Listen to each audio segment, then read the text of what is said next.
Here we are on Unit 5, Lesson 5 of the Algebra 1 curriculum, Illustrative Mathematics by Imagine Learning. This is page 313 in your student workbook. Let's highlight today's objective. It says we're going to be representing exponential decay by thinking about how to show and talk about exponential decay. Remember that whenever we're researching and experimenting to see if something is exponential, we're looking for a common factor or a common ratio of the same thing that we're multiplying each time. So we've got to see that same number repeatedly showing up. How do I know if it's exponential growth? A growth factor is going to be any multiplier or common factor that is greater than 1. And how do I know if it's exponential decay or decreasing? It's going to be any common factor that is less than 1 or a fraction of the original. So today we're looking at decay in the overall lesson. Is it a factor less than 1 repeatedly, multiplying? Okay, let's go to the warm-up first, where they're just having us experiment with different patterns to see if we can notice, is it linear, is it exponential, what's going on? So students who looked at this one realized that it was adding repeatedly by 7.5.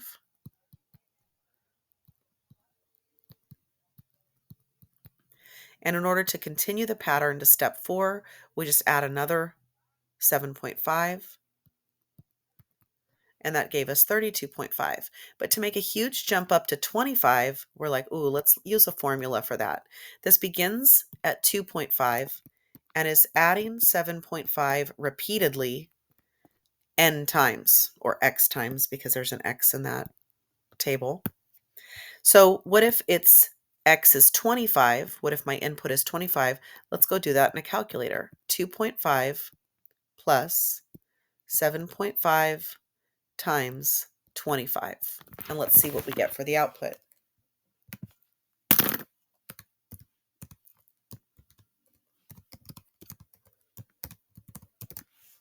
We see in the calculator that this gives us 190 as the output. So when the jump is so big, I'm going to want to use the equation, the expression, the formula, something that makes it easier to plug this in. I definitely do not want to do a table out to 25 for such a long pattern. Okay, well, the next one, let's see what this one is doing. When I try to see if it has a common difference, I notice it does not.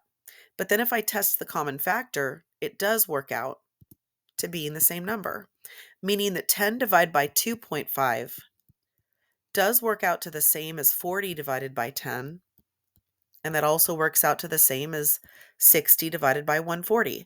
I can always divide the outputs to see what the common factor is. And if I get the same one, I notice that that's going to continue. So 160 times my growth factor of 4, that gives us 6,400.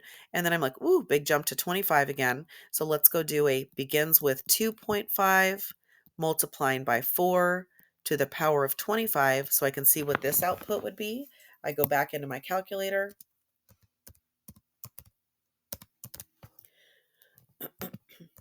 And power of 25 is so big, the answer is so long, decimals 15 places out, that it gives me the answer in scientific notation. When we get an answer that big, instead of writing so many decimal places, I'm just going to write that whole expression right here.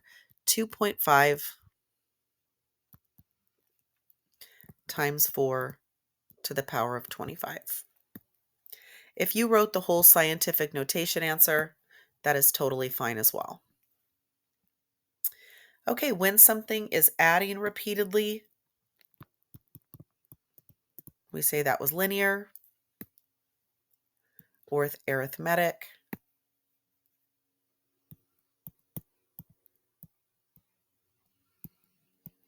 When something is multiplying repeatedly, we say is exponential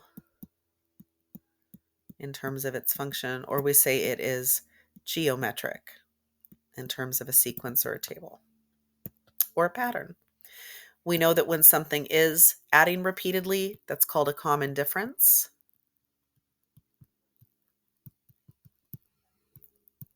And when something is multiplying repeatedly, that's our common factor. And here we go now into the lesson to talk about decay. So decay means something that's decreasing. Notice my multiplier is now less than 1. So here we have algae. Look at that green algae in that picture. An algae bloom in this lake, and the treatment that begins makes that area given by this equation go down over time. In the equation, what does the 240 tell us? 240 is the starting area covered by the algae bloom.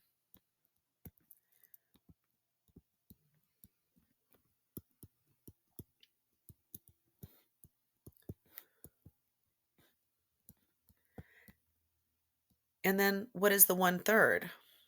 1/3 is the factor of decay,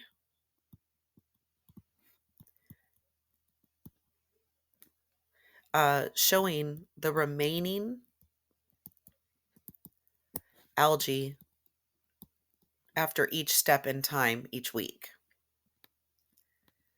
Now let's go create a graph for this scenario. We started with 240 in that area. Oh, sorry. Instead of XY, we're going to use algae area, and we're going to use time in weeks.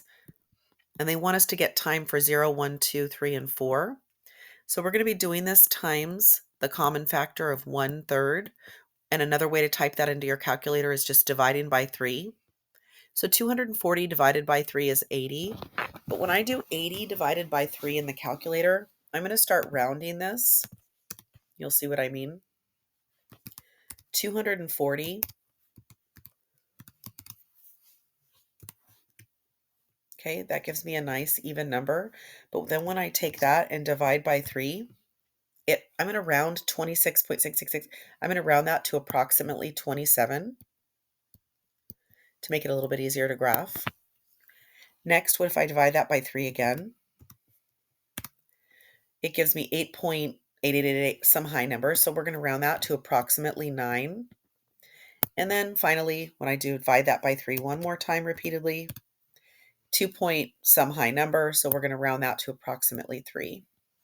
So if I'm about to go graph this, I want to make sure that my scaling on here fits my beginning vertical intercept, my 0 to 40.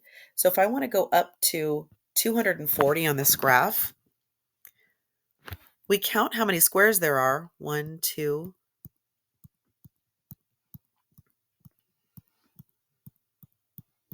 I've got 16 lines.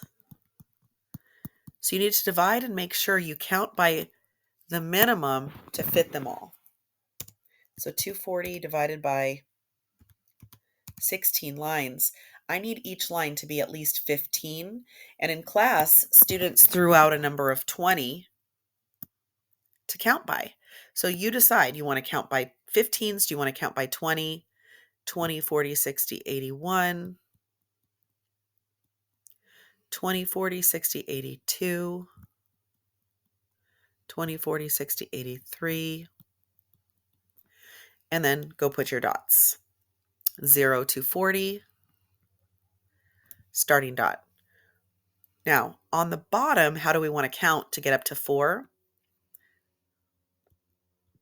We have plenty of space, so why not stretch it out a little bit? And this is going to be my time in weeks down here on this axis, and over here is going to be the area. So 0 to 40, 180, 227, 3, 9, 4, 3. You're going to see it's going to get infinitesimally close to that axis or that 0, but never touch. And in class, my students talked about how time is continuous.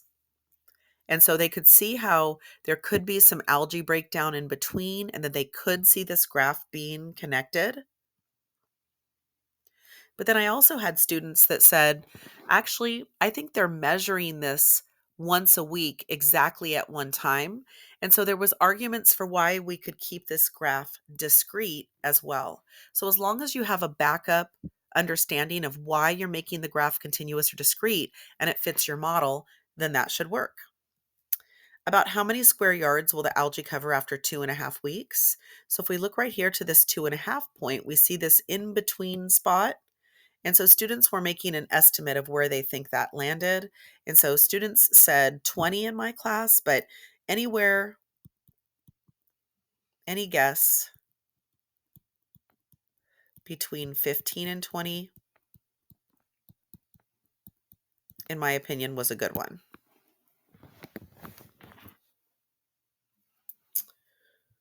Okay.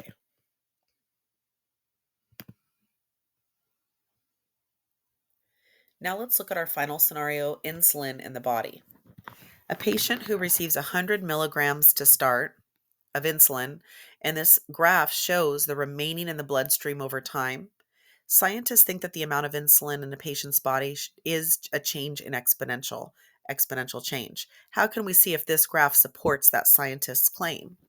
So again, we're going to use these outputs to show the common factor. If we can see a common factor, we can say it's exponential.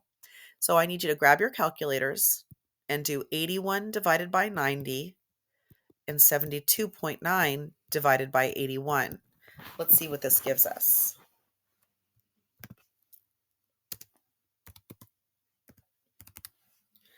81 divided by 90 is 0.9,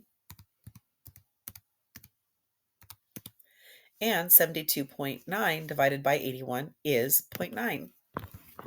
So since we got the same common factor for both of these, we can say the scientist was right. It is exponential.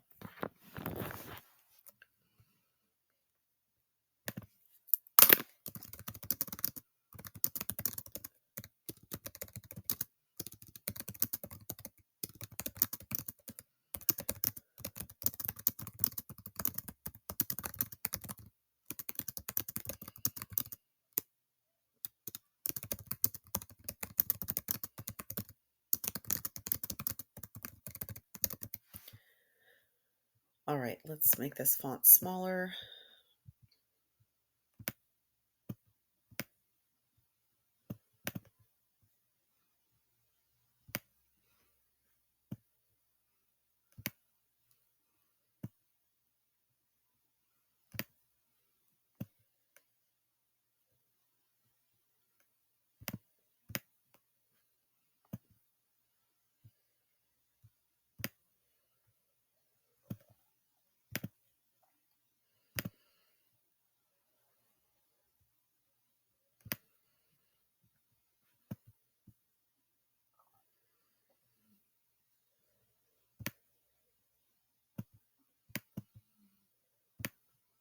Okay, 10 years later. Sorry about that.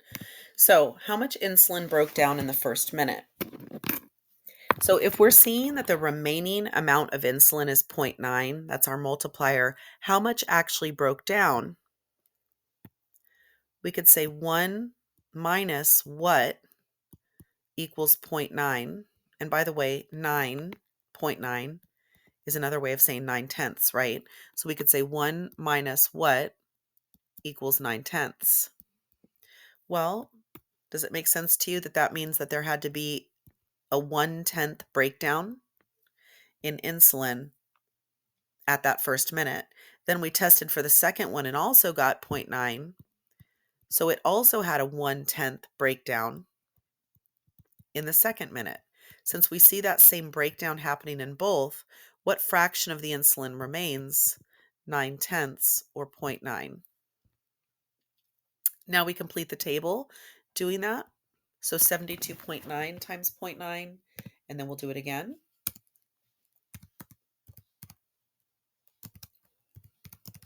That gives us 65.61.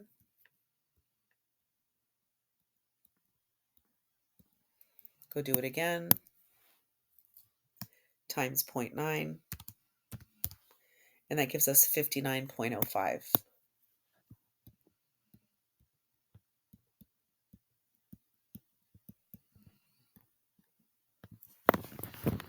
Okay, so we continued the table with the pattern. How would you find how many micrograms remain after 10 minutes?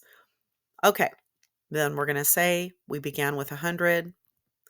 We're multiplying by 0.9 repeatedly m times. So let's go plug in 10 for m.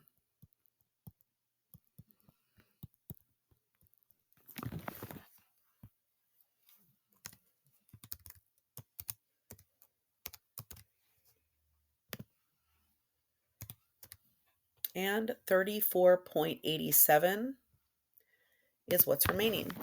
Because we had to round that, we're going to make this approximation symbol, 34.87 milligrams of insulin in the bloodstream. Sorry, micrograms of insulin. Go ahead and read through the summary, highlight what's important. Always great to read those summaries right before the exam as well.